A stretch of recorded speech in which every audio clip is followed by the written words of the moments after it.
Minister, myself and Deputy John Brady requested this debate at the Business Committee on Amnesty International's utterly damning report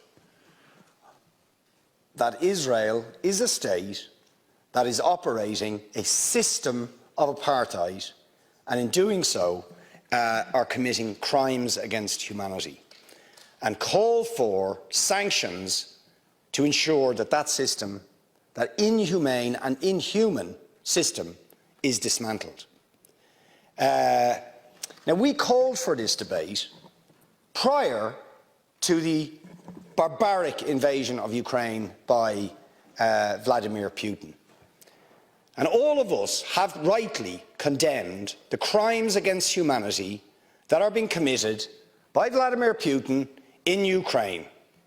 And the government has moved instantly, within 5 days, to sanction Putin's regime and take urgent action.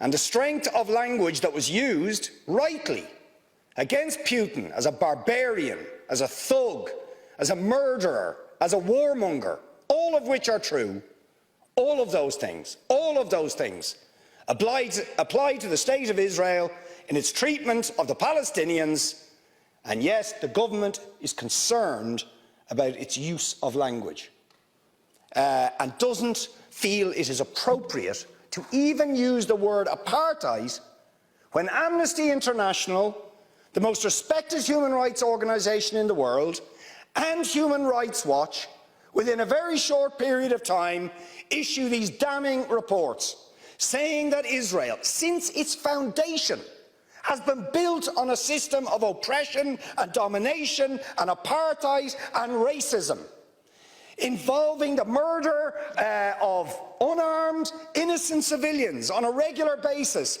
arbitrary detention and imprisonment, land annexations, the displacement of people, the denial of basic fundamental rights to 6 million Palestinians who are displaced outside Israel and the occupied territories, to the right to their return to their homes, to the illegal blockade of Gaza, which has left, as they say in the report, Gaza in a permanent state of humanitarian crisis, denying people access to food, to water, and treating the Arab population as a whole, the Palestinian population as a whole, as an inferior race.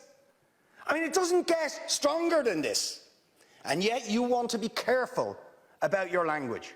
You're happy to correctly use the most strong and robust language to describe the crimes against humanity of Vladimir Putin, but you will not use the same strength of language when it comes to describing Israel's treatment of the Palestinians, when it is now being documented and detailed by two of the most respected human rights organisations in the world, and indeed has been alleged by dozens and dozens of non-governmental organisations, and to be honest, anybody who looks honestly at the decades of brutal, inhumane persecution of the Palestinians, successive assaults on Gaza, the annexation of their land and territory, the systematic application of apartheid rules, you don't want to even use the word apartheid.